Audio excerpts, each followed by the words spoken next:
Plus qu'une ville, elle devient une sorte de langue universelle, et la période est propice d'ailleurs pour l'envisager comme une forme de Pentecôte profane, en quelque sorte, où des femmes et des hommes venus du monde entier vont tenter, à travers le cinéma, de dire ce qui nous relie, de dire ce qui nous fracture également, ce qui nous bouscule sans doute, et parfois même ce qui nous sauve possiblement. Et depuis 1974, rappelons-le quand même, le jury écuménique se tient là, modestement, mais fidèlement au milieu de cette immense conversation humaine. Alors évidemment, le jury écuménique n'est pas là pour distribuer des certificats de morale, vous le savez. Le cinéma n'est d'ailleurs pas un catéchisme illustré, et heureusement. Nous sommes ici parce qu'en fait, nous croyons qu'un film peut être un véritable lieu de révélation, qu'une salle obscure peut devenir un espace de lumière, qu'une histoire, un récit bien raconté peut déplacer un regard, comme le disait d'ailleurs hier Christian Monbiot en conférence de presse, devenir parabole, ouvrir une conscience, réhabiliter un visage oublié parfois. Et quand le jury écuménique a récompensé tous les autres s'appelle Ali de Rainer Werner Fassbinder, il saluait déjà à l'époque un film sur l'étranger, le rejet, la dignité humaine. Nous étions en 1974.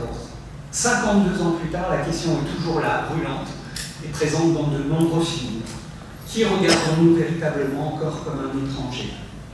Quand le jury écuménique distinguait le sacrifice de Tarkovsky, il reconnaissait une œuvre là habitée par la quête spirituelle dans un monde menacé. Quand il honorait Timbuktu d'Abderrahmane Sissako, il rappelait que la religion peut devenir, hélas, aussi violence lorsqu'elle oublie l'humain qu'elle prétend servir. Quand il choisissait Perfect Days, plus récemment, du grand Wim Wenders, il nous murmurait qu'il existe encore de la grâce dans des gestes simples, dans la fidélité quotidienne, dans une lumière sur un feuillage, dans une cassette audio écoutée au petit matin. Et l'année passée, souvenons-nous, avec Jeune Mère, des frères Dardenne, eh bien c'est encore l'attention aux fragilités humaines qui fut honorée. Ces vies cabossées cherchent malgré tout un avenir et une possibilité de tenir debout. Au fond, le fil rouge de ces 50 et quelques années est peut-être là, reconnaître l'humanité là où elle vacille. Et le cinéma nous rappelle souvent précisément ce que nous préférerions oublier, que l'être humain est fragile. Mais il nous rappelle aussi qu'il est capable de compassion, de résistance, de pardon, de beauté. Et alors, même si nous sommes dans ce bureau qui représente aussi la laïcité et tout ce qui va avec, permettez-moi quand même d'évoquer une courte phrase présente dans la Bible que j'aime assez bien, j'avoue. Là où est ton trésor, là aussi sera ton cœur. Et je crois précisément que le cinéma révèle nos trésors cachés. Ce que nous admirons, bien sûr, ce que nous craignons parfois, ce que nous refusons de voir et parfois même ce que nous espérons encore. C'est un peu ce que le jury écuménique cherche encore et toujours. Des films qui ouvrent une brèche dans le cynisme contemporain. Et pour ce faire, le cinéma d'ailleurs demeure un art du temps long. Alors parfois d'un temps très long, peut-être de plus en plus. Ce qui nous oblige en tout cas à regarder, à écouter, à réfléchir et puis à demeurer. C'est ainsi là l'expérience spirituelle la plus précieuse, il me semble aujourd'hui, apprendre à ne pas détourner les yeux. Alors oui, Cannes est aussi un lieu de glamour, un lieu de légende, mais c'est, et peut-être surtout, un lieu où le monde vient se raconter lui-même, avec ses blessures, ses violences, ses rêves, ses résistances.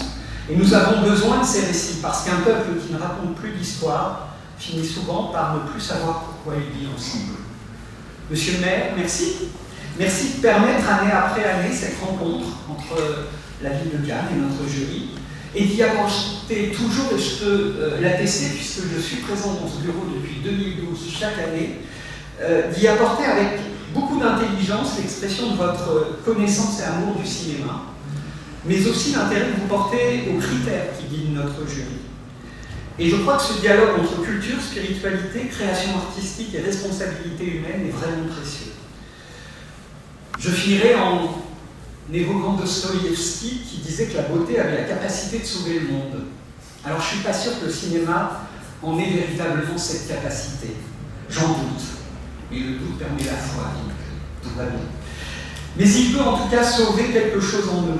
C'est notre capacité d'empathie, notre attention aux autres, et peut-être même et surtout notre espérance dont nous avons terriblement besoin encore aujourd'hui. Et ça, c'est déjà immense. Alors merci à vous tous et merci à vous en particulier, Monsieur Lissa.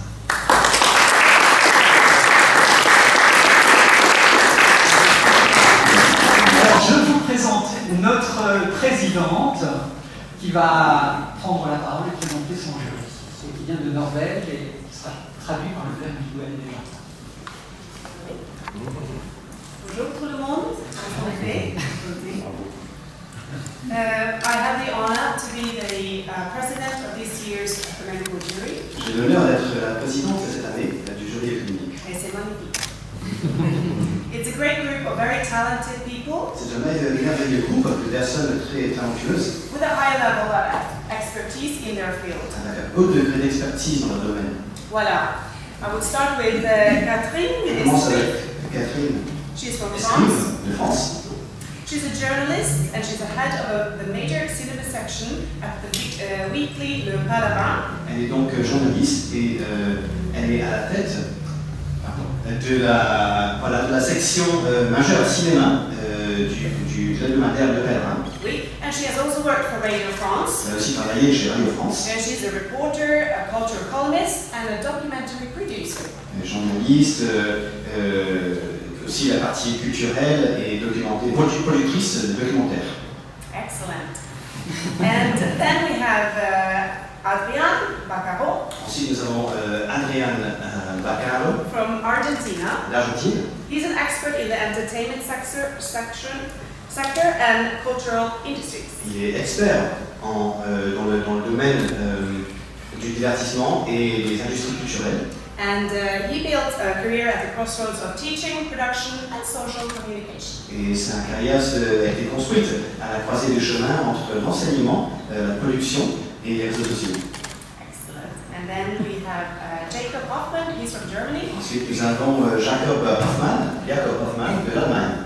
He's a specialist in image and film. C'est un spécialiste dans l'image et le film. He has been working for more than 30 years in the crossroad of cinema, ecclesiology, and churches, and especially in the Protestant jury for film work. Et cela fait plus de 30 ans qu'il travaille à la croisée du chemin entre le cinéma, les organes ecclésiaux, et particulièrement dans le jury du film protestant.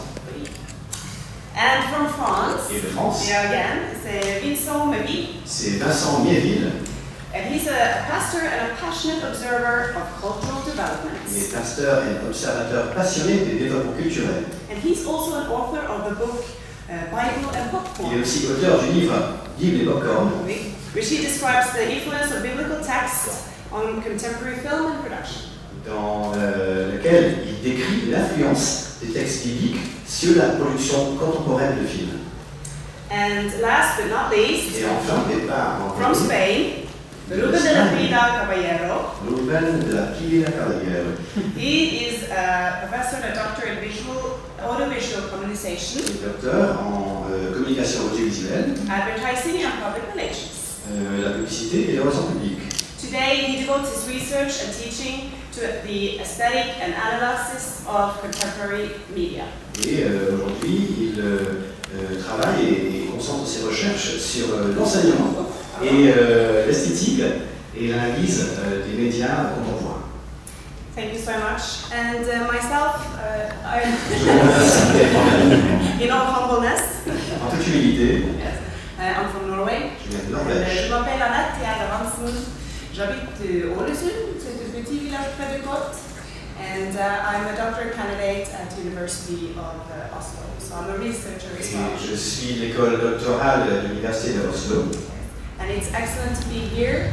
And for us, this is a very meaningful work. C'est merveilleux d'être ici et pour nous, c'est un travail qui a beaucoup de sens. Especially in times where there are more maybe conflict of interest and value. Surtout en ces temps qui courent où il y a parfois plus de de conflits d'intérêts et de valeurs. To us, it's very important to come together. Pour nous, c'est très important de nous rassembler We are from different countries and nationalities, sur de différents pays, nationalités, continents, des continents and traditions, different traditions of faith. et différentes traditions de foi. But we believe that to come together, Et nous croyons que de venir ensemble to remind us of pour nous rappeler that we are all people under the same le soleil, sun. que nous sommes des personnes sous le même soleil. Oui. Merci beaucoup. Merci, Mayor. Thank you so much.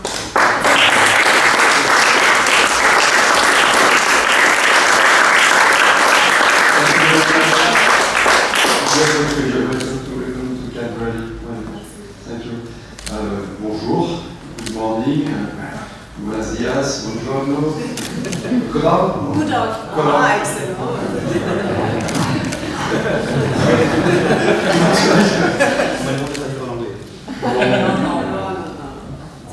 Vous ferez après une synthèse.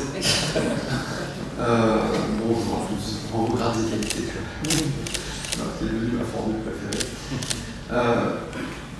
Merci Madame la Présidente, merci beaucoup pour votre propos et à vous et à tous les membres du jury et pour avoir rappelé la mission qui est la nôtre à travers ce festival et pour nous avec Gissima qui est délégué au culte en deux mots, au plus loin. Elle prend la lumière aussi. Et avec Julie, comme toi aussi, on est très heureux de vous accueillir. Et il est vrai que chaque année, je tiens les amis en témoin à ce qu'on appelle le jury œcuménique. Je crois qu'on a toujours réussi. Hein, je pense. C'est une exception à se réunir dans le bureau. Voilà, exactement. Parce que votre présence, elle est importante pour nous et que c'est pour nous une forme de respect à votre égard. Madame la Présidente, on sent que vous avez l'autorité, le caractère et la douceur. Je suis sûr que votre pays d'origine n'influencera pas néanmoins le choix final. Lorsqu'un film en compétition s'appelle Fjord, et qu'en plus c'est un super film. Et moi je ne vais pas vous influencer, mais il me semble que cet homme aurait quelques qualités humaines. Voilà, c'est pas peser les mots. Monsieur le coordonnateur, c'est ça? Oui, coordinateur général, c'est toujours le général. Les deux. Alors, monsieur le co-coordinateur, merci de ce discours puissant que vous avez prononcé et très stimulant, très riche. Je vais essayer de rebondir dessus de façon, dans ceux qui me connaissent peut-être désordonnés, je vous prie de bien vouloir me pardonner. De toute façon, vous êtes obligé de me pardonner puisque c'est votre vocation. D'abord, dans le bureau d'une mairie, on a le droit de citer la Bible. Voilà. Et en l'occurrence, aujourd'hui, on peut même considérer que c'est ça un devoir. Et je ne m'occupe pas de temps en temps d'évoquer, de citer la Bible. Et vous avez parlé de l'universalité des œuvres tout à l'heure. Cette universalité, comme la dignité, sont, je le dis en respectant le principe de la laïcité, et comme en extériorisant à tout cela, ce qui n'est pas facile, sont pour moi des principes, des valeurs profondément chrétiennes. Tout simplement, je fais partie de contrôle, je crois que c'est Saint Matthieu, ne m'appelle plus rabbi, c'est ça. À partir du moment où Jésus qui lui est même Dieu, qui ne m'appelle plus rabbi, ça veut dire qu'il y a une fraternité. Donc il y a une universalité en chacun de nous. C'est aussi simple que ça. C'est l'invention de l'universalité. Elle est dans le Nouveau Testament. J'ose le dire et j'ai osé le dire à la synagogue. Deuxième élément, vous évoquiez une révélation par la lumière cinématographique. C'est exactement ce qui fonde et motive la réunion de ce jury, tout simplement, l'existence de ce jury. Vous connaissez tous la célèbre phrase de Cocteau, le cinéma est une écriture dont l'encre et la lumière. La lumière, c'est la lumière de la technique, ça nous projette une image sur un écran, mais c'est évidemment la lumière que chaque individu a dans sa capacité de créateur. j'essaie de ne pas sortir de mon rôle de mère laïque, mais je suis moi-même catholique. Pardonnez-moi. Mais c'était bienvenu. Voilà. Mais tout comme sommes chrétiens, et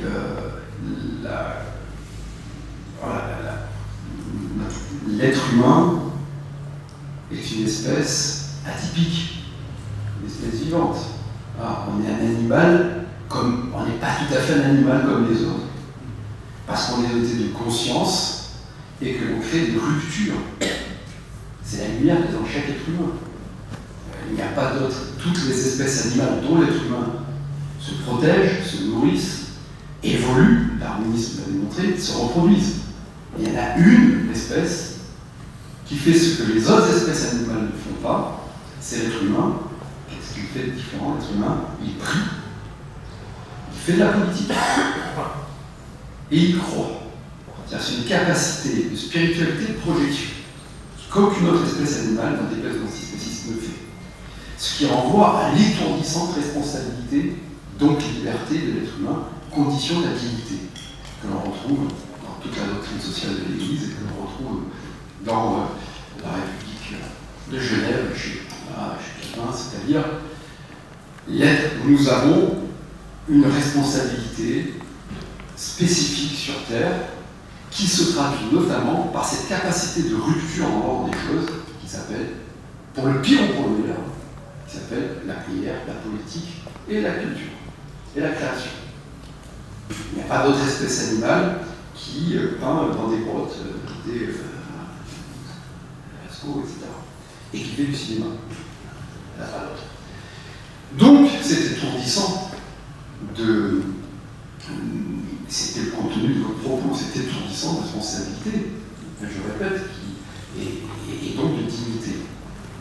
Et en cela, l'œuvre artistique, lorsqu'elle est véritablement une œuvre, qu'elle ne se laisse pas étouffer par le discours sur l'œuvre, c'est pour ce que j'essaie de rappeler, bien sûr chacun doit pouvoir exprimer ce qu'il veut, puis c'est souvent les artistes, laissez parler l'auteur, elle parle mieux que vous. Elle vous survivra quand c'est une grande œuvre. C'est ce que j'ai essayé d'expliquer à Justine Trier. J'ai dit c'est dommage que le film est très beau, mais le discours de remise à table, c'est tellement conventionnel, tellement moralisateur, c'est insupportable. Les gens un peu réactifs comme moi je suis pas très intelligent, donc je suis pas envie de voir son film, alors qu'en fait j'ai le film est très bon. Voilà. Et donc ça renvoie au fait qu'une œuvre d'art, vous direz qu'elle est fruit de la volonté de Dieu, évidemment. Bon, on ne dirait pas de la fausse que vous voulez. Mais lorsqu'elle est véritablement une œuvre, elle a ce caractère à la fois enraciné, dont parlait Simone Veil, la philosophe, et universel, et donc elle porte les deux dimensions qui font de l'œcuménisme et qui font du christianisme, c'est-à-dire l'élévation de l'être de l'individu. On le voit bien quand on regarde un beau tableau, quand on lit un beau livre, quand on regarde un beau film, quand on a une belle sculpture, quand on voit le beau, qui oui, soit pas le bon, pas celui qui a raison. Bien sûr, ça nous élève, ça nous rend plus libres, ça nous rend plus responsables, ça nous rend plus dignes, ça nous rend propriétaires de notre vie. C'est une verticalité, c'est une transcendance. Et puis, évidemment, que lorsqu'on est dans la salle de cinéma et qu'on partage l'émotion d'un grand film, il y a une communion, évidemment, il y a une vibration. Donc il y a une horizontalité là aussi. Et donc c'est aussi une immanence qui nous rassemble. Voilà, je vais arrêter là parce que je sortirai de mon rôle, mais je vous bénis. Et, pardonnez-moi, je ne vais pas blasphémer, parce que Franklin qui me surveille, qu'est-ce qu'il va encore raconter là-dessus? Écoutez, j'ai écouté vos homélies assez souvent pour pouvoir me permettre d'en commettre une, moins profonde que les vôtres. Donc oui, bien sûr que vous avez votre légitimité, c'est ce que je veux dire en vous recevant ici. Parce que les œuvres, elles ont ça, que de temps en temps, là, ce ne sont pas des œuvres, l'artiste il passe à côté, il fait une bouse, un année, et c'est long. Et parfois, une heure peut être plus longue que 4 heures. Mais alors 4 heures, vous voulez ça? Ça, je le confirme, moi je les ai vus, donc je vais faire. Oui, et en fait, ça rend en fait que, au-delà du contenu, du logos de l'œuvre, c'est surtout le. Si c'était un être humain, si on dit l'anthropomorphisme avec l'œuvre, elle a un ethos aussi. il a une façon d'être, il y a un truc qu'on ressent. Moi j'avais ressenti ça quand j'avais vu The Tree of Life, qui est un film qui me bouleverse. Je peux le regarder 1000 fois, je pleure à chaque fois, alors je suis pas. Enfin, voilà. Alors avec l'âge, on devient plus lacrymal, mais voilà. Mais c'est quand on écoute du Mozart, quand on écoute les Clash, voilà. C'est tellement. C'est quelque chose qui forcément se rapproche de Dieu. On va raconter ce que l'on veut, si on ressent pas ça, on ressent rien. On regarde ce que c'est rien compris. Donc c'est important, c'est essentiel, c'est le sens de la vie, c'est le sens dans l'acception signification. Parce que l'être humain, l'œuvre d'art, c'est pour ça qu'il faut enseigner l'éducation artistique culturelle et la raison critique, qui sont les deux fondamentaux au XXIe siècle de l'IA et de la quantique et de l'algorithmie. L'œuvre d'art est essentielle dans le sens où elle nous permet de nous connaître et surtout d'accepter le regard de l'autre. C'est à travers le regard de l'artiste qu'on se connaît soi-même. Et c'est donc une école de confiance en soi et d'acceptation de l'autre. Aime ton prochain comme toi-même. Et dans aimer ton prochain comme toi-même, il faut s'aimer soi-même. Donc il faut, voilà, et les Grecs nous ont appris, voilà, connais-toi toi-même. Hein. C'est la base de la sagesse. Donc c'est l'acception du sens, c'est la signification, et puis c'est bien sûr la direction. C'est notre acception du nouveau sens. Vous avez parti la traduire, vous avez parti la direction vers où on va, quel est le but de ce que l'on fait. Et ça, l'art, c'est vital. Donc j'arrête là. Vraiment merci. Ce que je vous souhaite, c'est surtout de voir des beaux films, j'espère que vous avez déjà vu, de ressentir la grâce, que l'on peut sentir dans des films qui n'ont aucun logos. Ou très peu, qui ne vont pas parler de l'acceptation de l'autre, de l'étranger, qui ne vont pas parler de la charité. Pas besoin d'en parler, c'est quelque chose qu'on ressent, qu'on vit.